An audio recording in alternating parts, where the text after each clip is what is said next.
Learning 31 learning 31ல என்ன சொல்றாங்கன்னா, life is all about networking. நெட்வொர்க்கிங்னா, ஸோ நமக்கு எவ்வளோக்கு எவ்வளோ ஃப்ரெண்ட்ஸ் இருக்காங்களோ, அவ்வளோக்கு அவ்வளோ நம்ம லேர்ன் பண்ணிக்க முடியும்னு சொல்றாங்க. அதாவது, இப்போ நமக்கு ஒரு ஃபன்னா இருக்கட்டும், இல்ல பிசினஸா இருக்கட்டும், அதுக்கு எல்லாத்துக்குமே நமக்கு ஐடியா அண்ட் ட்ரெண்ட் அதோட மோர் டீட்டெயில் வந்து எப்படிக்கு நமக்கு ஷேர் ஆகும்னா, நம்ம ஃப்ரெண்ட்ஸ் மூலியமா தான் கிடைக்கும். ஸோ இப்போ மார்க்கெட்ல என்ன வேல்யூ இருக்கு? ஸோ நம்ம ஒரு ப்ராடக்ட் இருக்குன்னா, அந்த ப்ராடக்ட்டோட வேல்யூ என்ன? இல்ல நம்ம ஒரு புது ஐடியா அத நம்ம சஜெஸ்ட் பண்றோம்னா, அதோட ரிசல்ட் எப்படி இருக்கும்? சில இதுல உங்க ஃப்ரெண்ட்ஸ் ரொம்ப ஒரு மாஸ்டரா இருப்பாங்க. ஸோ அது மாரியான சஜஷன் உங்களுக்கு கிடைக்கும்போது, நீங்க ஃபாஸ்ட்டா லேர்ன் பண்ணிக்க முடியும்னு சொல்றாங்க. ஸோ அதே சமயத்துல நீங்களும் ஒரு சில விஷயத்துல மாஸ்டரா இருப்பீங்க. அதுல உங்களுக்கு ஸ்கில்ஃபுல்லா இருக்கிறதுனால, உங்களோட ஐடியாவும் அவங்களுக்கு நீங்க ஷேர் பண்ணுவீங்க. ஸோ உங்களுக்கு ஒரு 100 ஃப்ரெண்ட்ஸ் இருக்காங்கன்னா, நீங்க 100 திங் லேர்ன் பண்ண போறீங்கன்னு அர்த்தம். அதே லிமிட்டட் ஃப்ரெண்டுனா, உங்களால லிமிட்டடா தான் லேர்ன் பண்ண முடியும்னு சொல்றாங்க. ஸோ அதனால நம்ம ஒரு நெட்வொர்க்கிங்க பில்ட் பண்ணணும். ஸோ நெறைய நம்ம ஃப்ரெண்ட்ஸ் இருந்தாங்கன்னா, நம்ம நெறைய லேர்ன் பண்ணிக்க முடியும். அப்படிங்கிறத இதுல சொல்றாங்க. லேர்னிங் 32 லேர்னிங் 32ல என்ன சொல்றாங்கன்னா, சேம் ஒர்க்க நம்ம ரிப்பீட்டடா பண்ணிட்டே இருக்கும்போது, சடனா நம்மளோட குவாலிட்டி, நம்மளோட ஒர்க்ல வந்து ஒரு டிப் வந்துரும்.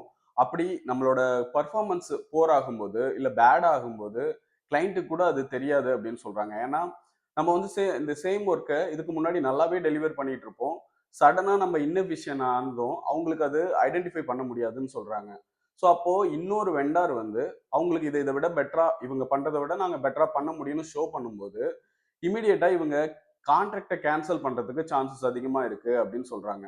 ஸோ நம்ப ஒரே ஒர்க்க ரிப்பீட்டா பண்ணும்போது, அத இன்னும் பெட்டரா பண்றதுக்கான என்ன வழி இருக்குன்னு நம்ம சர்ச் பண்ணிக்கிட்டே இருக்கணும் அப்படின்னு சொல்றாங்க. ஸோ ரிப்பீட்டடா ஒரே ஒர்க்க நம்ம திரும்பி திரும்பி பண்ணிக்கிட்டே இருக்கோம்னா, அத இன்னும் பெட்டரா எப்படி பண்ண முடியும் அப்படிங்கிறத ஐடென்டிஃபை பண்ணி, நம்ம பெர்ஃபார்மன்ஸ ஃபாஸ்டராவும், இன்னும் பெட்டராவும் பண்ணணும் அப்படின்னு சொல்றாங்க. லேர்னிங் 33 லேர்னிங் 33ல என்ன சொல்றாங்கன்னா, எல்லா கம்பெனியும் ஒரு டைம்ல ஒரு கிரைசிஸ ஃபேஸ் பண்ணுவாங்க அப்படின்னு சொல்றாங்க. அது எக்ஸ்டர்னலா இருக்கும். ஃபார் எக்ஸாம்பிளுக்கு இப்போ நம்ம கோவிட் வந்துச்சு.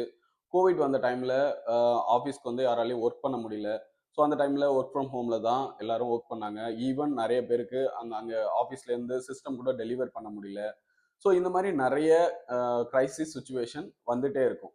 ஸோ அப்படி வரும்போது நீங்க ஒரு 2 விஷயம் பண்ணலாம். ஒண்ணு வந்து நான் என்னோட ஒர்க்க நான் கரெக்ட்டா பண்ணிட்டேன். எனக்கு சேலரி வந்துருச்சு. எந்த பிரச்சனையும் இல்ல. ஸோ அப்படின்னு சொல்லிட்டு you can do your work. அது தப்பும் இல்ல. ஸோ நீங்க அது பண்ணலாம். அதுல எந்த ஒரு இதுவும் இல்ல. ஏன்னா நீங்க உங்க ஒர்க்க கரெக்ட்டா பண்ணிட்டீங்க. இன்னொன்னு என்னன்னா, நீங்க மேனேஜ்மென்ட்க்கு அடிஷனலா என்ன பிரச்சனைங்கிறத ஐடென்டிஃபை பண்ணி, உங்களோட ஐடியாஸ ஷேர் பண்றது மூலியமாவும், உங்களோட சப்போர்ட்ட அவங்களுக்கு எக்ஸ்டெண்ட் பண்ணி, ஏதாச்சும் என்னோட சைட்ல இருந்து அடிஷனலா பண்ணுமான்னு நீங்களா போயிட்டு வேலிடேட் பண்ணிட்டு, அத நீங்க அடிஷனலா பண்றதா இருக்கட்டும். உங்களோட டீம் மெம்பர்ஸ மோட்டிவேட் பண்ணி, அடிஷனலா வொர்க் பண்ண வச்சு, இன்னும் பெட்டரா காஸ்ட் கட்டிங் ஐடியா ஏதாச்சும் இருந்துச்சுன்னா, அவங்களுக்கு ஷேர் பண்றது மூலியமா, அவங்க அந்த கம்பெனி வந்து இந்த கிரைசிஸ ஈஸியா கிராஸ் பண்ணி வந்துருவாங்க. ஸோ ஒன்ஸ் அவங்க வந்து இது வந்ததுக்கு அப்புறமா, கிரைசிஸ் ஓவர் ஆனதுக்கு அப்புறமா, உங்கள ஒரு நெக்ஸ்ட் லெவல் பொட்டன்ஷியல் கேண்டிடேட்டா ஐடென்டிஃபை பண்ணி, உங்களுக்கு புரமோஷன் குடுப்பாங்க அப்படின்னு சொல்றாங்க. அதோட என்ன சொல்றாங்கன்னா, இப்ப வந்து ஒரு ஹேப்பியரான டைம்ல யார் வந்து சப்போர்ட் பண்றாங்களோ, அவங்கள விட எப்போ கிரைசிஸ் டைம்ல ஒருத்தங்க வந்து சப்போர்ட் பண்றாங்களோ, அவங்கள தான் வந்து பிரையாரிட்டி குடுத்து, அவங்களுக்கு தான் வந்து அந்த டெசிக்னேஷனா இருக்கட்டும், இல்ல அப்ரைசலா இருக்கட்டும், இது எல்லாத்துலயுமே அவங்களுக்கு ஒரு பிரிஃபரன்ஸ் குடுக்கிறதா சொல்றாங்க. ஸோ நம்ம வந்து எப்போ ஒரு கிரைசிஸ் டைம் இருக்கோ, அந்த டைம்ல நம்மளா ஒரு இனிஷியேட்டிவ் எடுத்து, அதுக்கு சப்போர்ட் பண்ணணும் அப்படின்னு சொல்றாங்க. லேர்னிங் 34ல என்ன சொல்றாங்கன்னா, நீங்க ஒரு டீம் லீடரா இருந்தீங்கன்னா, உங்களுக்கு இன்டர்வியூ எடுக்கிறதுக்கான சான்சஸ் அதிகமா வரும் அப்படின்னு சொல்றாங்க. அதுவும் ஷார்ட் நோட்டீஸ்ல உங்கள எடுக்க சொல்லி ஒரு ரெக்வெஸ்ட் வரும்போது, நீங்க உங்களுக்கு எந்த ரோலுக்காக அந்த யூசர் எடுக்க போறீங்க அப்படிங்கிற ஒரு கிளாரிட்டி இல்லன்னா, incorrect people based on the look, attitude இத வச்சு நீங்க இன்கரெக்ட் பீப்பிள ஷார்ட் லிஸ்ட் பண்றதுக்கு சான்சஸ் இருக்கு அப்படின்னு சொல்றாங்க. ஸோ நீங்க ஒரு இன்டர்வியூ வரும் அப்படிங்கிறத ஆன்டிசிபேட் பண்ணி, ஒரு கொஸ்டின் பேங்க பிரிப்பேர் பண்ணி வச்சுக்கணும். ஸோ ஒவ்வொரு ரோலுக்கும் நீங்க எந்த ரோலுக்காக எடுக்க போறீங்களோ, அந்தந்த ரோலுக்காக நீங்க ஒரு கொஸ்டின் பேக்க ரெடி பண்ணி வச்சுக்கும்போது, உங்களோட பாஸ் வந்து உங்ககிட்ட நீங்க இன்டர்வியூ எடுக்கணும்னு சொல்லும்போது, ஈஸியா நீங்க அந்த இன்டர்வியூ எடுத்துற முடியும். அதோட நீங்க அவர்ட்ட போய் கிளாரிஃபிகேஷன் ஃபர்தரா போகும்போது, மோஸ்ட் ஆஃப் த டைம் உங்களோட பாஸ் ஒண்ணு அவங்களோட பாஸ் கூட மீட்டிங்ல இருப்பாரு. இல்லன்னா கிளையண்ட் அவங்க கூட மீட்டிங்ல இருக்க சான்சஸ் இருக்கு. ஸோ அதனால உங்களுக்கு ரீச் பண்றதுல ஒரு ப்ராப்ளம் இருக்கும். ஆனா, இதுல நீங்க ஷார்ட் லிஸ்ட் உங்களுக்கு ஒரு கிளாரிட்டி இல்லாம இன்டர்வியூ எடுக்கும்போது, நீங்க ஒரு ராங்கான பீப்பிள ஷார்ட் லிஸ்ட் பண்ணிட்டீங்கன்னா, உங்களோட பாஸோட வொர்க் இன்னும் அதிகமாயிடும். ஸோ அப்போ நீங்க வந்து ஒரு ரைட் பர்சனை ஷார்ட் லிஸ்ட் பண்றதுக்கு உங்களுக்கு ஆல்ரெடி ஒரு கொஸ்டின் பேங்க் இருக்கும்போது நீங்க அதை கரெக்டான பர்சனை ஷார்ட் லிஸ்ட் பண்ணிடுவீங்க.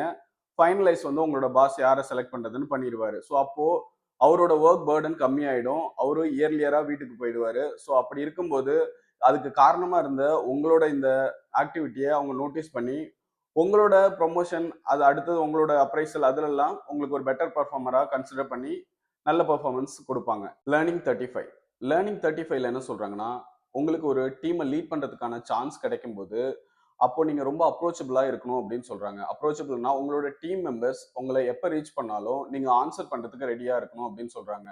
மோர் அவங்க வந்து உங்களோட யூசர் உங்களை கனெக்ட் பண்ணும்போது அவங்க நிறைய ஒவ்வொரு கான்வர்சேஷன்லயும் லேர்ன் பண்ணிப்பாங்க. ஸோ உங்களோட கான்வர்சேஷன் மூலயமா அவங்க லேர்ன் பண்ணும்போது அவங்க ஃபாஸ்டரா அந்த பெர்ஃபார்மன்ஸை இன்னும் பெட்டராகவும் ஃபாஸ்டராகவும் பண்ணுவாங்க அப்படின்னு சொல்றாங்க.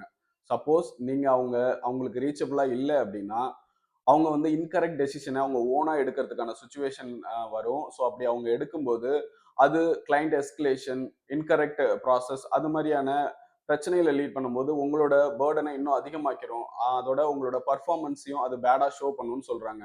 ஸோ உங்களோட டீம் மெம்பருக்கு நீங்க மோர் அப்ரோச்சபிளா இருக்கணும் அப்படின்னு சொல்றாங்க. லேர்னிங் 36 லேர்னிங் 36ல என்ன சொல்றாங்கன்னா, இப்போ நம்ம ஒரு கடைக்கு போறோம்னா அந்த கடையில நம்ம ஒரு பொருட்கள்லாம் வாங்குறோம். அதுக்கு நம்ம பில் போடும்போது அவங்க மேனுவலா கால்குலேட் பண்ணி உங்களுக்கு இவ்வளோ ஆகும்னு சொல்லும்போது அந்த கடையில இருக்க லைன் லைன் வந்து ரொம்ப அதிகமாயிரும். ஏன்னா அவங்க ஸ்லோவா கால்குலேட் பண்ணி தான் சொல்ல முடியும். சப்போஸ் அதே இன்னொரு கடையில அவங்க கால்குலேட்டர் வச்சிருக்காங்கன்னா வைங்க, அப்போ அந்த கடையில ஃபாஸ்டா மூவ் ஆகும். ஸோ அந்த கஸ்டமர்ஸ் வந்து ஈஸியா அவங்களோட ஒர்க்கை முடிச்சுட்டு அவங்களோட பொருட்களை வாங்கிட்டு போயிடுவாங்க. ஸோ அப்போ மற்ற புதுசா வர்றவங்க அந்த கஸ்டமர் இல்லாத கடையை அங்க ஃபாஸ்டா மூவ் ஆகுற கடைக்கு தான் போவாங்க. இன்ஸ்டெட் ஆஃப் இங்க வந்து வெயிட் பண்றதுக்கு நம்ம அங்க போனா சீக்கிரம் வாங்கிட்டு போயிடலாம் அப்படின்னு அவங்க போயிடுவாங்க. ஸோ அதே மாதிரி நம்ம பண்ற ஒர்க்லயும் ஆட்டோமேஷன் பண்றதுக்கு என்னென்ன பாசிபிலிட்டிஸ் இருக்கு, நம்மளோட ஒர்க்கை எல்லாமே எப்படி நம்ம ஷார்ட்டா பண்றதுக்கும் ஆட்டோமேட்டிக்கா அதுவா அந்த ஒர்க்கை பண்ண வைக்கிறதுக்கும் வாய்ப்பு இருக்குங்கிறத நம்ம டீப் அனாலிசிஸ் பண்ணி ஐடென்டிஃபை பண்ணணும் அப்படின்னு சொல்றாங்க. ஸோ அதுக்கு இப்போ நமக்கு சாட் ஜிபிடி அது மாதிரி நிறைய இன்டர்நெட்லயே நிறைய ஹெல்பிங் பண்றதுக்கு நிறைய ஐடியாஸ் கிடைக்குது. அப்போ நம்ம அதை எல்லாத்தையும் யூட்டிலைஸ் பண்ணி நம்மளோட ப்ராப்ளத்தை ஐடென்டிஃபை பண்ணி அந்த ப்ராப்ளத்துக்கான சொல்யூஷனை ஐடென்டிஃபை பண்ணி அதை ஆட்டோமேஷன் ஆக்கிட்டோம்னா நம்மளோட பெர்ஃபார்மன்ஸ் பெட்டராகவும் நம்மளோட டீமோட பெர்ஃபார்மன்ஸ் ஃபாஸ்டராகவும் இருக்கும் அப்படின்னு சொல்றாங்க. லேர்னிங் 37ல என்ன சொல்றாங்கன்னா, நீங்க ஒரே ஒர்க்கை ரிப்பீட்டடா பண்ணும்போது நீங்க அதை பெட்டராகவும் ஃபாஸ்டராகவும் எப்படி பண்றதுங்கிறத ஐடென்டிஃபை பண்ணியிருப்பீங்க. ஸோ அப்படி இருக்கும்போது நீங்க ஐடென்டிஃபை பண்ண அந்த விஷயத்த ரெண்டு பண்ணலாம். ஒன்று என்னன்னா நீங்க வந்து யாருக்கும் சொல்லாம நீங்களே அதை வச்சுக்கிட்டு you can perform better, you can complete on time, நீங்க வீட்டுக்கு போயிட்டு உங்களோட சேலரி வாங்கிட்டு இப்படி இருக்கலாம். அப்படி இல்லைன்னா ஸோ நீங்க வந்து உங்களோட டீம் மெம்பர்ஸ்க்கு எல்லாரையும் கூப்பிட்டு ஸோ இதை ஐடென்டிஃபை பண்ணியிருக்கேன், இப்படி பண்ணா நம்மளால ஃபாஸ்டரா பண்ண முடியுது அண்ட் வித் பெட்டர் குவாலிட்டிலையும் பண்ண முடியுது. ஸோ அப்போ இந்த ப்ராக்டிஸை நீங்க பண்ணி பாருங்க அப்படின்னு நீங்க சொல்லும்போது ஸோ அந்த டீமோட பர்ஃபார்மன்ஸும் அதோட உங்களோட பர்ஃபார்மன்ஸும் இன்னும் பெட்டர் ஆகும் அப்படின்னு சொல்றாங்க. யூஸ்வலா இந்த வீக் பீப்புள் என்ன பண்ணுவாங்களாம், ஸோ அவங்க யாருக்கிட்டையும் அவங்களோட ஐடியாஸை ஷேர் பண்ணிக்க மாட்டாங்களாம், அவங்களுக்குள்ளாரியே வச்சுப்பாங்களாம்.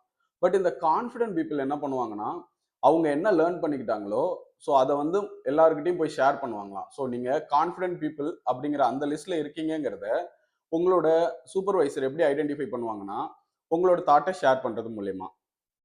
ஸோ உங்களை ஒரு பொட்டன்ஷியல் கேண்டிடேட்டை ஐடென்டிஃபை பண்ணி நெக்ஸ்ட் லெவலுக்கு உங்களை மூவ் பண்ணுவாங்கன்னு சொல்றாங்க. லேர்னிங் 38ல என்ன சொல்றாங்கன்னா, நீங்க உங்களோட டீம் மெம்பரோட வாய்ஸா இருக்கணும் அப்படின்னு சொல்றாங்க. ஸோ உங்களோட டீம் மெம்பர்ஸ்க்கு இப்போ உங்களுக்கு வந்து ஒரு டிஸ்சாட்டிஸ்ஃபிகேஷனா இருக்கு, இன்ஸ்பைட் ஆஃப் பாலிசிஸா இருக்கலாம், இல்ல பாலிசி இல்லாம அது இன்ஃப்ராஸ்ட்ரக்சர் அப்படி இல்லைன்னா அந்த கம்பெனியோட கல்ச்சர் இது மாதிரியான இருக்குல்ல உங்களுக்கு ஒரு டிஸ்சாட்டிஸ்ஃபிகேஷனோட இருக்கலாம். ஸோ அப்போ நீங்க அதை ஐடென்டிஃபை பண்ணி அதை மேனேஜ்மெண்ட்டுக்கு எடுத்துட்டு போயிட்டு இது மாதிரி இந்த விஷயத்துக்குலாம் வந்து நான் வந்து எம்ப்ளாயிஸ் வந்து டிஸ்சாட்டிஸ்ஃபைடா இருக்காங்க, ஸோ அதெல்லாம் நீங்க கரெக்ட் பண்ணுங்க அப்படின்ற மாதிரி நீங்க அவங்களுக்கு ஒரு ரெக்கமெண்டேஷன் ஆர் ரெக்வஸ்ட் நீங்க கொடுத்தீங்கன்னா அதை ஐடென்டிஃபை பண்ணி அது உண்மையாவே அந்த ப்ராப்ளம் வந்து ரெக்டிஃபை பண்ணக்கூடியதா இருந்துச்சுன்னா மேனேஜ்மெண்ட் அதை வந்து ரெக்டிஃபை பண்ணிட்டு அதை சரி பண்ணிடுவாங்க. ஸோ அது சரி பண்ணதுக்கு அப்புறமும் உங்களோட வாய்ஸை அங்கே ஒரு இம்பார்ட்டண்டா எடுத்துப்பாங்க. ஏன்னா நீங்க வந்து ஒரு இம்பார்ட்டண்டான விஷயத்த எடுத்துக்கொண்டு அவங்களுக்கு சொன்னது மூலயமா அந்த இஷ்யூ அவங்க சார்ட் அவுட் பண்ணியிருப்பாங்க. ஸோ இது மாதிரியான விஷயத்த நீங்க மேனேஜ்மெண்ட்டுக்கு எடுத்துட்டு போகும்போது உங்களோட வாய்ஸை எப்போதுமே ப்ரிஃபரன்ஸ் கொடுப்பாங்க அப்படின்னு சொல்றாங்க.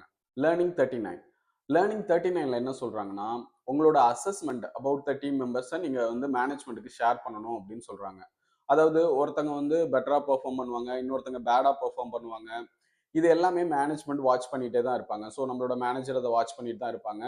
ஈவன் தோ நீங்க வந்து அத ஐடென்டிஃபை பண்ணி, இவங்கலாம் வந்து இந்தந்த விஷயத்துல பெட்டரா இருக்காங்க, இதுல பேடா இருக்காங்க. ஸோ இவங்க இத இம்ப்ரூவ் பண்ணணும். அந்த மாரியான ஒரு ஐடென்டிஃபை பண்ணி அந்த அ டீட்டெயில வந்து மேனேஜ்மென்ட்க்கு சொல்லும்போது, ஸோ மேனேஜ்மெண்ட் உங்களோட இனிஷியேட்டிவ, உங்களோட இந்த ஐடியாஸ அவங்க கண்டிப்பா கன்சிடர் பண்ணி, அத இம்ப்ரூவ் பண்றதுக்கு என்ன இருக்கு அப்படிங்கிறத கரெக்டிவ் ஆக்ஷன இமிடியேட்டா எடுப்பாங்க. ஸோ கரெக்டிவ் ஆக்ஷன் எவ்வளோ சீக்கிரமா அவங்க எடுக்குறாங்களோ, அப்போ அந்த யூசர்ஸோட பெர்ஃபார்மன்ஸும், அந்த டீமோட பெர்ஃபார்மன்ஸும் ஃபாஸ்டர் ஆயிடும். லேர்னிங் 40. லேர்னிங் 40ல என்ன சொல்றாங்கன்னா, நீங்க தான் உங்க டீம் கூட ரொம்ப கனெக்டடா இருக்கீங்க. ஸோ அப்போ நீங்க தான் உங்க டீம் கூட ரொம்ப கனெக்டடா இருக்கும்போது, அந்த டீம்ல இருக்க மெம்பர்ஸ்க்கு எதுல ரொம்ப ஸ்கில்ஃபுல்லா இருக்காங்க, எதுல கொஞ்சம் வீக் ஸ்கில்ல இருக்காங்க, ஸோ எத அவங்க இம்ப்ரூவ் பண்ணணும் அப்படிங்கிறதெல்லாம் உங்களுக்கு நல்லாவே தெரியும். அப்படி இருக்கும்போது இந்தந்த ட்ரெய்னிங்லாம் அவங்களுக்கு வேணும். ஸோ இந்தந்த ட்ரெய்னிங் குடுத்தா, இந்த யூசருக்கு இந்த ட்ரெய்னிங் குடுத்தா இவங்க இதுல இன்னும் பெட்டர் பெர்ஃபார்ம் பண்ணுவாங்க. அப்படிங்கிற மாரியான ரெக்கமெண்டேஷன நீங்க மேனேஜ்மென்ட்க்கு குடுக்கும்போது, அந்த டாபிக்ஸ் அதெல்லாம் அவங்க எடுத்துட்டு அவங்க ட்ரெய்னிங்க ஷெட்யூல் பண்ணுவாங்க.